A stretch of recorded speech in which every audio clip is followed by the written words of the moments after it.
Mr. Vice President, I want to ask you about this whole thing that's blown up about contraception.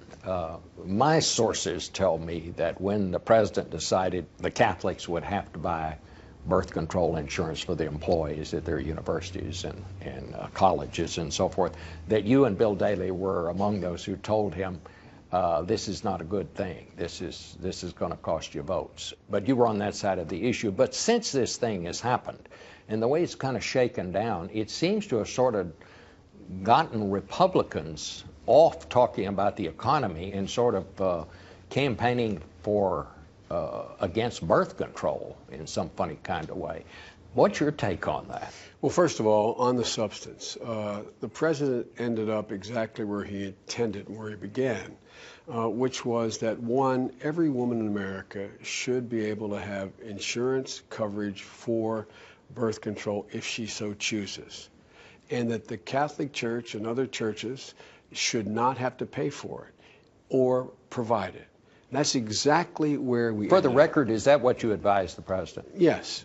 But that's also where the president was in the front end, that A, the Catholic Church, Catholic hospitals should not have to provide or pay for this coverage as a matter of conscience for them. That's exactly where this thing ended up. They're saying that women should be prescribed, or states can prescribe, or individuals can prescribe. Women say you can't use birth control. I mean, I think it's totally out of touch with reality and totally out of touch with what the independence and the right of women to decide for themselves whether or not they want to use contraception. And I just find it remarkable that the argument's even taking place. What was your just your personal reaction when you heard about the Robert Bales case, this sergeant, this American sergeant who killed all those people in Afghanistan? It was just one of a sense of, my God, what a tragedy. And I immediately thought about those kids, those children, and then I thought how many of our troops, who are incredible, incredible troops, are going to be put further in harm's way because of this lone act. And I got to admit to you, I thought a little bit about when my son was in Afghanistan, when it was in Iraq for a year.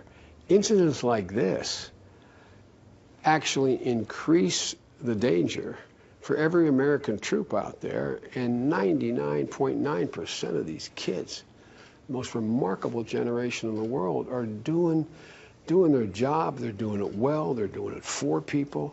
And I just had this sinking feeling like, oh my God, this is... What is our mission now in Afghanistan? How long are we going to be there? And it seems to me, and every poll suggests, the American people's patience is kind of going thin here. Well, you can understand why it is. It's been over 10 years. That's why when we came to office, we set on a policy that set the course for ending our participation, military participation, in Iraq. And I know we're criticized heavily by Governor Romney and others for setting dates. We've done the same thing we did in, as I say, Iraq, Afghanistan.